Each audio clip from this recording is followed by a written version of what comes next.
வணக்கம். அனைவருக்கும் வணக்கம். இந்த குழந்தைகளை பார்த்து நீங்கள்லாம் வாழ்த்து சொல்லணும். இந்த சிறப்பான குழந்தைகள் அரக்கோணம் நகராட்சி மேல்நிலைப் பள்ளியில் சூவல்பேட்டை அப்படிங்கிற இடத்துல இன்றைக்கி சேர்ந்துருக்குறாங்க. இவங்களில் ஒரு சில பேர் பார்த்திங்கன்னா நல்லா வசதி உள்ளவர்கள், இன்னும் சில பேர் பார்த்திங்கன்னா மெட்ரிகுலேஷனில் படிச்சுட்டு அதுக்கப்புறம் இங்கே வந்தவங்க. ஸோ இந்த குழந்தைகளுக்கு நீங்கள் எல்லாருமே வாழ்த்து சொல்லணும். எதுக்கான அரசு பள்ளியை தேர்ந்தெடுத்து வந்ததுக்காக நீங்கள் அவங்களை வாழ்த்து சொல்லுங்கள். மேன்மேலும் நல்ல அறிவோடு படித்து மிக சிறப்பான முறையில் வளரணும்னு சொல்லிட்டு நம்ம இறைவனை பிரார்த்தனை பண்ணிக்குவோம். இதுபோல் நீங்கள் எல்லோருமே கொஞ்சம் அரசு பள்ளியில் குழந்தையை சேர்ப்பதற்கு முயற்சி செய்யுங்க. பிரைவேட் பள்ளி வேண்டான்னு சொல்லலை, பிரைவேட் பள்ளியில் மட்டுமே சேர்க்கணும் அப்படின்னு நினைக்காம அரசு பள்ளியில் நீங்கள் சேர்த்துனீங்க அப்படின்னா கொஞ்சம் நம்முடைய குழந்தைகள் அப்படிங்கிறவங்க அரசு பள்ளியை இன்னும் கொஞ்சம் தற்காத்து வச்சு வருங்காலத்துக்கு கொடுக்கறதுக்கு வாய்ப்பாக இருக்கும்.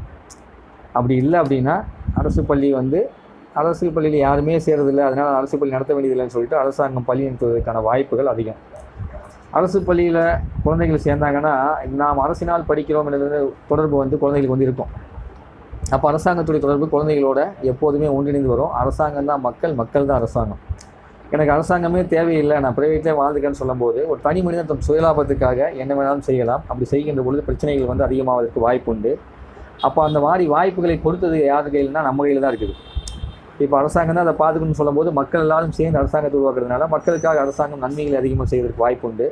அரசாங்கம் வேண்டாம் என்று ஒதுக்குகின்ற பொழுது அங்கு நன்மையை செய்வதற்கு வாய்ப்பு இல்லாமல் போயிடும். இப்போது நிறைய குற்றங்கள்லாம் நடக்குது. அந்த குற்றம் நடக்கிறதுக்கு காரணம் ஒரு பக்கம் மக்களை மட்டுமே குறை சொல்லிட்டு இருக்கிறோம், இன்னொரு பக்கம் பார்த்திங்கன்னா அதற்கு ஒரு பக்கம் அரசும் காரணமாக இருக்குது. அந்த அரசுக்கு மக்கள் காரணம், மக்களுக்கு அரசு காரணம், இந்த இணைவும் சேர்ந்து தான் போயிட்டு இருக்குது. அது எதனால் வந்துச்சுன்னா கொஞ்சம் கொஞ்சமாக அரசை புறக்கணிக்க ஆரம்பிக்கும் போது அரசு சரி நம்மளை எதுவும் கேட்கறதில்லை அப்படின்னு சொல்லிட்டு அவங்களும் தனிச்சையாக செயல்படக்கூடிய காரணம் காரியம் ஆயிடுச்சு. அப்படி ஆகிறதுனால தான் பிரச்சனை. இப்போ நிறைய குற்றங்கள்னா அதிகமாக இருக்கிறதுக்கு காரணம் ஒரு பக்கம் மதுன்னு சொல்கிறாங்க.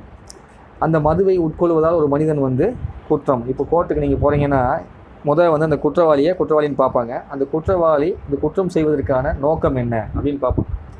அதுக்கப்புறம் பார்த்திங்கன்னா அந்த குற்றவாளி குற்றம் செய்வதற்கான நோக்கத்திற்கான காரணி யார், எது தூண்டுதல் செய்தது குற்றம் செய்வதற்கு அப்படின்னு சொல்லிட்டு பார்ப்பாங்க. அந்த தூண்டுதல் செய்யப்பட்டது தான் இங்கே குற்றத்தை அதிகமாக்கின மிகப்பெரிய குற்றவாளி. அப்போ மதுதான் குற்றவாளி அப்படின்னு வரும். அப்போ மதுதான் குற்றவாளின்னு வரும்போது அந்த மதுவை விற்பனை செய்தவர் யார், அந்த மது எதற்காக விற்பனை செய்யப்பட்டது, அந்த மதுவை உற்பத்தி செய்தவர் யார் அப்படிங்கிற கண்ணோட்டம் வர தொடங்கும். அந்த விதத்தில் இப்போ குற்றங்களை அதிகம் செய்வதற்கு மதுதான் காரணம் என்று கூறினால் அந்த மதுவை தமிழ்நாட்டில் அரசு தான் விற்பனை செய்கிறது. அப்போ அரசு தான் காரணம்னு வரும். அப்போ இங்கேயும் கூட பார்த்திங்கன்னா குற்றவாளி என்று வரும்போது மக்கள், அரசு அப்படின்னு வரும்போது அரசாங்கம் தான் மக்கள், மக்கள் தான் அரசாங்கம். அப்போது முதல் குற்றவாளி யார் அப்படின்னு வரும்போது அரசாங்கம்னு வரும்போது அந்த அரசாங்கத்தில் நாம் சரியான பிணைப்பு இல்லாதனாலே என்ன ஆகிடுதுன்னா இங்கே குற்றங்கள் அதிகம் நடக்கிறதுக்கான வாய்ப்பு உருவாக ஆரம்பிச்சிடுது. அப்போது ஆரம்பத்திலேருந்தே அரசு பள்ளியில் படிக்கக்கூடிய கட்டாயம் ஒரு மனிதனுக்கு உருவாகும் போது அங்கே என்னவெல்லாம் நன்மைகள் உண்டாகும் அப்படிங்கிறத நீங்கள் கொஞ்சம் ஆழமாக பார்க்கணும். அரசு பள்ளியில் படிக்கும்போது உங்களுடைய வரிப்பணத்தின் மூலமாக அரசு உங்களுக்கு கல்வியை கொடுக்கும். அந்த கல்வியின் மூலமாக நீங்களும் வளமாக வாழ்வீங்க, அரசினுடைய வளர்ச்சியும் அதிகமாக இருக்கும். ஏன்னா ஒவ்வொரு பொருளையும் நம்ம கல்வி வரிங்கிறத நம்ம கட்டிட்டு தான் வரோம். அப்படி கட்டி வரும்போது அதன் மூலமாக அரசு கல்வி கொடுக்க வேண்டியது முக்கியமான தலையாய கடமை. ஏன்னா நம்மளுடைய தேசத்தில், நம்முடைய நாட்டில், நம்முடைய ஊரில் இருக்கக்கூடியவருக்கு எவர் ஒரு தலைவராக இருக்கிறாரோ அவர் அறிவை கொடுக்க வேண்டியது கடமையாக்கப்படுகிறது அவருக்கு. அதனால் இந்த பள்ளிக்கூடம் வைக்கிறது அரசுடைய கடமைங்கிறத தீவிரமாக சொல்லலாம். அது எந்த விதமான மாற்று கருத்து கிடையாது. அதனால் அரசு கல்வியை கொடுத்தே ஆகணும். சரிங்களா? அப்படி கொடுக்கக்கூடியதை பெறும்போது அங்கு வசதி படைத்தவர்கள், வசதி இல்லாதவர்கள், திறமை படைத்தவர்கள், திறமை இல்லாதவர்கள் அப்படின்னு சொல்லிட்டு பலதரப்பட்ட மக்கள் புழங்கக்கூடிய ஒரு இடமா அரசு பள்ளிங்கிறது இருக்கும். அந்த இடத்துல குழந்தைகள் படிக்கும்போது ஏற்றத்தாழ்வுகளை புரிந்து கொள்ளக்கூடிய பக்குவம் அவங்களுக்கு வரும். அப்போ எல்லாருமே சமமாக ஒரு இடத்துல உட்காந்துருப்பாங்க. அப்போ நம்ம பணக்காரராக இருந்தாலும் இங்கே தான் உட்காந்துருக்கிறோம், ஏழையாக இருந்தாலும் இங்கே தான் உட்காந்துருக்காங்க. அந்த சமநிலைப்பாடு அங்கே புரிய தொடங்கும் போது மனசில் நான் தான் பெரியவங்கிற எண்ணம் வராது. ஒருத்தர் கஷ்டப்படுறாங்கும் போது அவங்களுக்கு உதவி செய்யக்கூடிய எண்ணம் வர தொடங்கும். சரிங்களா? அதனால் நான் கொஞ்சம் அரசு பள்ளியை ஆதரிக்குங்கிறது வேண்டி விரும்பி கேட்டுக்கிறேன். என்னுடைய விருப்பம் இது. சரிங்களா? அதனால் காலத்தின் சூழ்நிலைக்கு ஏற்ற மாதிரி நம்ம முடிவெடுக்கணும். சிறு வயதிலிருந்து நான் என்ன நினச்சிட்டு வந்தேன்னா, நான் அரசு பள்ளியில் தான் படித்தேன். ஆனால் கொஞ்சம் வளர்ந்ததுக்கப்புறம் பார்த்திங்கன்னா என் குழந்தைகளை தனியார் பள்ளியில் படிக்க வைக்கணும்னு ஆசைப்பட்டேன். எதனாலனா நான் சம்பாதிச்சிருக்காங்கிற நம்பிக்கை வந்துச்சு, சம்பாதிக்க ஆரம்பித்தேன். சம்பாதிச்ச போது நம்மக்கிட்ட பணம் இருக்குது, அந்த பணத்தை வச்சு நம்ம ப்ரைவேட் ஸ்கூலில் நம்ம பிள்ளைங்களை படிக்க வைக்கலாம். நம்ம பிள்ளைங்க படிக்க வேண்டிய இடத்துல வந்து வேற ஒரு வசதி இல்லாத பிள்ளைங்க வந்து படிக்கட்டும், அவங்களுக்கு அந்த வாய்ப்பை நம்ம கொடுப்போம் அப்படிங்கிறத என்னுடைய எண்ணோட்டமானது. ஏன்னா நான் வசதி இல்லாத பொழுது எனக்கு அரசு வந்து உதவி செஞ்சதுனால நாம் இந்த மாதிரி படிக்கலாம்னு சொல்லிட்டு. இன்னொரு காரணம் என்னன்னா, அப்போ நான் தனியார் பள்ளியை பார்க்கும்போது, அப்போ தனியார் பள்ளி எப்படி நடத்துவாங்கன்னா, எங்கு அரசு பள்ளி வர முடியவில்லையோ அந்த இடத்துல வந்து ஒரு ஆர்கனைசேஷன் சேர்ந்து தனியார் பள்ளி நடத்தும். அந்த தனியார் பள்ளி நடத்தும் போது அந்த தனியார் பள்ளியில் வந்து அந்த படிக்கக்கூடிய குழந்தைகளுடைய பணத்தை வச்சு பல பேருக்கு வந்து உதவி செய்வாங்க. பல பேருக்கு உதவி செய்யக்கூடிய சூழ்நிலை வந்து மக்கள் வந்து இருந்தாங்க. அந்த உதவி செய்யறதை பார்க்குறப்போ நம்மளால் வந்து இந்த உதவிகளை செய்ய முடியாது. அதனால் வந்து பெரிய ஸ்கூல் வச்சு நடத்த முடியாது. அதனால் இந்த மாதிரி ஸ்கூல் நடக்கும்போது நாம் அங்கே போய் சேர்ந்தோம்னா அவர்களுக்கான தொகையும் எடுத்துக்குவாங்க, அவங்க ஊதியம் எடுத்துக்குவாங்க. அதோடு சேர்த்து பல பேருக்கு உதவி செய்வதற்கான வாய்ப்பும் கிடைக்குங்கிறதுனால அதை நான் பார்த்து வந்ததுனால நான் ப்ரைவேட் ஸ்கூலில் படிக்க வைப்போம். நம்ம குழந்தைங்க வந்து ப்ரைவேட் ஸ்கூலில் படிக்கட்டும், நம்ம பணம் வந்து பல பேருக்கு உதவிகரமாக இருக்கட்டும். அது மட்டும் இல்லாமல் இங்கே வந்து அரசு பள்ளியில் நம்ம குழந்தைங்க படிக்க வேண்டிய இடத்துல வந்து வேறு குழந்தைகள் படித்து பயன்படுத்தும் தான் ஃபஸ்ட்டு யோசித்தேன். ஆனால் காலம் மாறி வரும்போது நான் வளர்ந்து வந்ததுக்கப்புறம் என் குழந்தைகள் பிறந்ததுக்கப்புறம் வந்து பார்த்தீங்கன்னா இந்த சமுதாய சூழ்நிலை நிறைய மாறிடுச்சு. அப்போ பார்த்த உடனே எனக்கு அச்சம் வந்துருச்சு. நான் நினைத்தது போல் ஒரு நிர்வாகம் வந்து அப்போ இல்லைங்கிறது தெரிஞ்சது. அப்போ எதில் நம்ம சேர்த்து வச்சோம்னா நம்ம குழந்தைகளுக்கு அறிவு வருங்கிறதுனால என்னுடைய எண்ணம் ஒருத்த உடச்சிட்டு மறுபடியும் என் குழந்தைகளை அரசு பள்ளியிலேயே சேர்த்துனேன். அப்படி சேர்த்துனதுனால இன்றைக்கு வந்து என் குழந்தைகள் வந்து சிறப்பாக இருக்கிறாங்க. அப்போ ப்ரைவேட் பள்ளி வந்து மோசமாக இருக்குன்னு நான் இங்கே சொல்ல வரவே இல்லை. அரசு பள்ளியினுடைய தாக்கம் வந்து கொஞ்சம் கொஞ்சமாக மக்களை விட்டு அகன்றதுனால சுத்தமாகவே அது நிறுத்தப்படக்கூடிய சூழ்நிலை வந்து வந்துச்சு. அப்போ இந்த நேரத்தில் ஒரு மாற்றம் வந்து தேவைப்படுதுங்கிற போது நாம் வந்து நம்ம குழந்தைகளை இதில் சேர்த்தினோம்னா நம்மை போன்ற இருக்கக்கூடிய ஒரு சில நண்பர்கள் சேர்த்தும் போது அந்த கல்வித்துறை இன்னும் அப்படியே இருக்கும், பாதுகாக்கப்படும் அப்படிங்கிறதுக்காகவே உருவாக்குனது. சரிங்களா? அதனால் நீங்கள் எல்லாருமே இதில் வரணும். உங்கள் எல்லையில் இருக்கக்கூடிய அரசு பள்ளிகள் நடக்கக்கூடிய நல்ல நிகழ்வுகளை நீங்கள் எனக்கு மெசேஜ் பண்ணி விட்டீங்கன்னா நான் அதை வந்து அப்படியே மக்களுக்கு என்னுடைய சீனியர்சியா சேனலில் வந்து யூடியூப்பில் வந்து போட்டு விடுவேன். நடன நிகழ்ச்சியாக இருக்கட்டும் அல்லது கலை நிகழ்ச்சியாக இருக்கட்டும் ஏதாவது இருந்ததுன்னா போட்டு விடுங்க. பிறரை குறை கூறக்கூடிய எந்த செயலையும் நான் பதிவிடுவது விரும்புவது கிடையாது. நாம் என்ன நிறைவாக செய்கின்றோமோ அதை செய்தால் மட்டுமே போதும். குறை கூறுகின்ற பொழுது ஒரு மனிதனை குத்தி காமிக்கிற மாதிரி இருக்கும். அப்படி குத்தி காமிக்கும் போது என்ன ஆயிரும்னா அவனை வந்து அவனுடைய ஈகோவை டச் பண்ணுற மாதிரி வந்துடும். அப்படி ஈகோவை டச் பண்ணோம்னா அவனுக்கு கோவம் வரும். நாம் யாரோட ஈகோவும் டச் பண்ண வேண்டாம். நமக்கு என்ன தேவை? நாமும் நம்முடைய நாடும் நன்றாக இருக்க வேண்டும். நாமும் நம்முடைய நாடும் நன்றாக இருக்கணும். அதுதான் முக்கியம். அதுக்கு என்ன தேவையோ அதை நம்ம செஞ்சோம்னா போதும். அது செய்வோம். ஏதாவது தவறு நடக்குதா, ஐயா இந்த மாதிரி தவறு நடக்கிறது, இது இப்படி நடந்தால் சரியாக இருக்கும் என்று சொல்லுவேன் ஒழிய நீ குற்றவாளின்னு சொல்ல வேண்டாம். அதை தான் சொன்னேன். ஒரு குற்றம் நடக்கும் பொழுது அந்த குற்றத்துக்கான நோக்கம் என்ன, அது எது தூண்டி விட்டதை உருவாக்கியது யார் அப்படின்னு பார்க்கும்போது குற்றவாளி எங்கேன்னு வரும். அப்போ குற்றம் செய்தவன் மதுவை குடித்தவனாக இருந்தால் அந்த மதுவை உருவாக்கியவர்களே முதல் குற்றவாளியாக இருக்கும். இந்த மதுவை விற்பனை செய்தவர்களே முதல் குற்றவாளியாக இருக்கும்.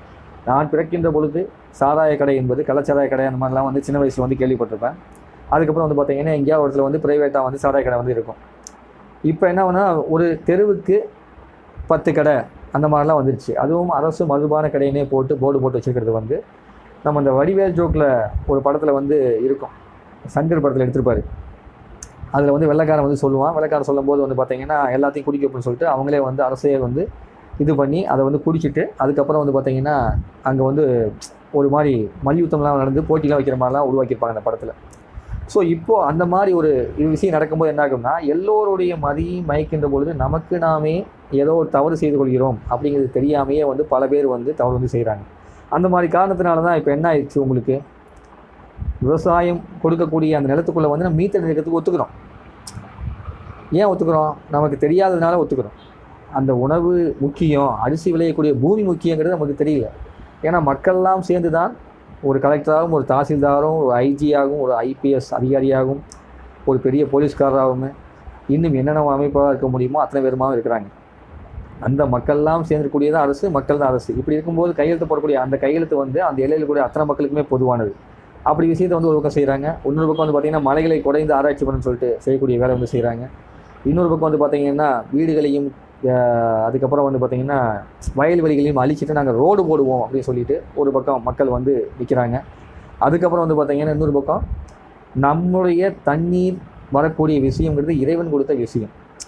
அது மழை வானத்துலேருந்து பொழியுது, கீழேருந்து அப்படியே மலையில் ஊற்றா நிற்கிது, அதுக்கப்புறம் தண்ணியாக ஓடி வருது. அந்த நீரை நம்முடைய தமிழகத்தில் இருக்கிறாங்க அப்படின்னா அந்த தமிழகத்தில் இருக்கக்கூடிய பல அறிவுபூர்வமான மக்கள் எப்படி இருக்கிறாங்க, அவங்கெல்லாம் சேர்ந்து அதுக்கு ஒரு கட்டமைப்பாக அரசுன்னு உருவாகி அது நீர்வளத்துறைன்னு ஒன்று வச்சு அதனுடைய அதிகாரிகள் வந்து கொடுக்க வேண்டிய விஷயத்தை இன்றைக்கி நாம் வந்து யாரோ ஒருத்தருக்கு வந்து கொடுக்கறதுக்காக கையொப்பம் வந்து விட்டுருக்கிறதா நிறைய வாட்ஸ்அப்பில் எல்லாம் வந்துட்டு தான் இருக்குது மெசேஜ்.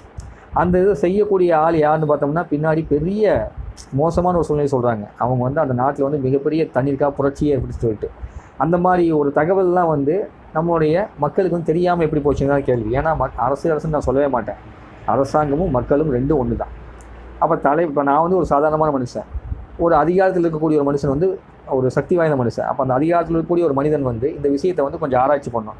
அப்போ மிகப்பெரிய அதிகாரத்தில் இருக்கக்கூடிய முதலமைச்சர், பிரதமர் இவங்களுக்குலாம் வந்து உளவுத்துறைன்னு சொல்லி ஒன்று இருக்கும். அந்த உளவுத்துறை என்ன பண்ணுன்னா, ஒரு கட்டமைப்பு, ஒரு திட்டங்கள் வருது அப்படின்னா அதனுடைய பின்னணி என்ன அப்படிங்கிறத வந்து முழுக்க முழுக்க பார்க்கணும். அப்போது இந்த நிர்வாகத்தினுடைய பின்னணியை வந்து வாட்ஸ்அப்லேயும், ஃபேஸ்புக்லேயும், ட்விட்டர்லேயும் இந்த மாதிரி போடக்கூடிய விஷயம் உண்மையா இல்லையா அப்படிங்கிறது வந்து இந்த உளவுத்துறை ஆராய்ச்சி செய்து மக்களுக்கு தெரியப்படுத்தவில்லையா அப்படிங்கிற ஒரு கேள்வி வந்து எப்போயுமே எனக்குள்ளே இருந்துகிட்டே தான் இருக்குது. அப்போ அந்த மாதிரி தெரியப்படுத்தியிருந்தால் அதை தெரிஞ்சுமே இதை செய்கின்ற பொழுது பணம் சம்பாதிக்கிறதுக்காக மட்டுமே இதை ஒரு வேளை அவங்க செஞ்சாலுமே எத்தனை தலைமுறைக்கு அந்த பணம் நிற்கும். இங்கே இருக்கக்கூடிய அறிவாளியாக இருக்கக்கூடிய ஒரு தந்தை இந்த மாதிரி தவறு செஞ்சு தன் மகனுக்காக கோடிக்கணக்கில் பணம் சேர்த்து வைக்கிறாங்கிறதுனால அந்த மகன் அதே போலேயே ஒரு புத்திசாலியாக இருந்தால் பிரச்சனை இல்லை, அவனும் பணத்தை சேர்த்து வச்சுட்டே போயிட்டே இருப்பான். ஒருவேளை அவனுக்கு அந்த மாதிரி அறிவு நானும் இல்லாமல் போயிடுச்சு அப்படின்னா தன்னுடைய வம்சம் தானே கஷ்டப்பட போகுது அப்படிங்கிற மாதிரி யோசிக்கிறாங்களா இல்லையான்னு தெரியல. அதனால் தயவு செஞ்சு கொஞ்சம் யோசித்து பாருங்கள். இன்று நமக்கு பக்கத்து வீடு தீப்பிட்டு எரிகின்றது வேடிக்கை பார்க்கின்றவர்களுக்கெல்லாம் தன் வீடு மிக வேகமாக தீப்பிடித்து கொள்ளப் போகிறது தெரியாத சூழ்நிலை இருக்கிறது தான் காரணம். அப்போ இந்த மாதிரி இருக்கக்கூடிய விஷயமெல்லாம் பல விஷயங்களை மக்கள் நலத்தோடும் நாட்டு நலத்தோடையும் பார்க்கணும் அப்படின்னா கொஞ்சமாவது பலதரப்பட்ட மக்களோடு பழகக்கூடிய பக்குவம் உள்ள குழந்தைகளாக இருந்தவங்க வரணும். அப்படி அந்த குழந்தைகளுக்கு பலதரப்பட்ட மக்களோடு பழகக்கூடிய தன்மையை கொடுக்கக்கூடிய ஒரே ஒரு இடம் சொன்னால் அது அரசு பள்ளியில் தான் இருக்குது. அதுக்கு தான் இவ்வளோ வருஷம் பேசிட்டு வந்தேன். அதனால் தயவு செஞ்சு அரசு பள்ளியை ஊக்கப்படுத்துங்க. யார் வேணாலும் எங்கே வேணாலும் ப்ரைவேட் ஸ்கூலில் சேர்த்திக்கிங்க, ஆனால் அரசு பள்ளி மட்டும் ஒன்றும் இல்லாமல் ஆக்கிறாதீங்க. அதை வளர்த்துக்கான வேலையை செய்யுங்க. எல்லோரிடம் பணம் இருக்காது, பணம் இல்லாதவர்கள் படிப்பதற்கென்று ஒரு இடம் வேணும். அந்த பணம் இல்லாதவர்கள் படிக்கின்ற பொழுது தான் மிகப்பெரிய தலைவர் உருவாவாங்க. நீங்கள் எல்லா தலைவரும் பார்த்தீங்கன்னா கோடிக்கணக்கில் பணம் வச்சுருந்தவங்களாம் தலைவராக இருக்க மாட்டான்.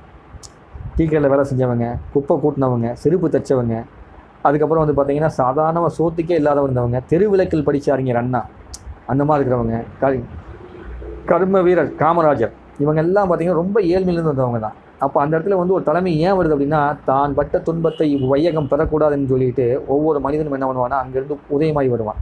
அவனுக்கு தேவையானதை கொடுப்பதற்கு அந்த காலத்தில் வந்து அரசாங்கம் வந்து கொஞ்சமாவது கொடுத்துச்சு. அதனால் வந்து அவன் வந்து உருவாகி வந்தான். அது இந்த காலத்திலும் கொடுக்கப்பட்டால் மட்டும்தான் நாளை ஏதாவது ஆபத்து வந்ததுன்னா உங்கள் குழந்தைகள் கூட தலைவராகி மாறி நன்மை செய்ய முடியும். அப்படி இல்லாமல் நீங்கள் வந்து ஒரு பணத்தின் போக்கத்திலே விட்டீங்க அப்படின்னா அவங்களுடைய நாலேஜில் ஃபுல்லாகவே வந்து நாம் இப்படி வாழணும்னா பணம் சம்பாதிக்கணும் அப்படிங்கிறது மட்டும் தான் மைண்டில் இருக்குமே ஒழிய பணத்தை தாண்டி வேறு எந்த சிந்தனையுமே அவங்களுக்கு வந்து வராது. அப்படி வாழாத சூழ்நிலையை உருவாக்காமல் இருக்க வேண்டும் என்றால் கொஞ்சம் அரசு பள்ளியை ஆதரிக்க வேண்டும் என்று கேட்டுட்டு இந்த வீடியோ நிறைவு செய்கிறேன். இந்த அரக்கோணம் பள்ளியில் சூவல்பேட்டை அரசு பள்ளியில் சேர்ந்த இந்த குழந்தைகளுக்கு மறுபடியும் நன்றி சொல்வோம். இது போன்ற பதிவுகளை பதிவிடுவதற்கு உங்களுடைய பள்ளிகளிலிருந்து நடக்கக்கூடிய நிகழ்ச்சிகளை எனக்கு அனுப்பிச்சி வச்சிங்கன்னா கண்டிப்பாக நாம் பதிவிடலாம். நன்றி, வணக்கம். உங்களிடமிருந்து விடைபெறுவது சீனியர் சிஆர் ஜெய் கணேஷ். நன்றி, வணக்கம்.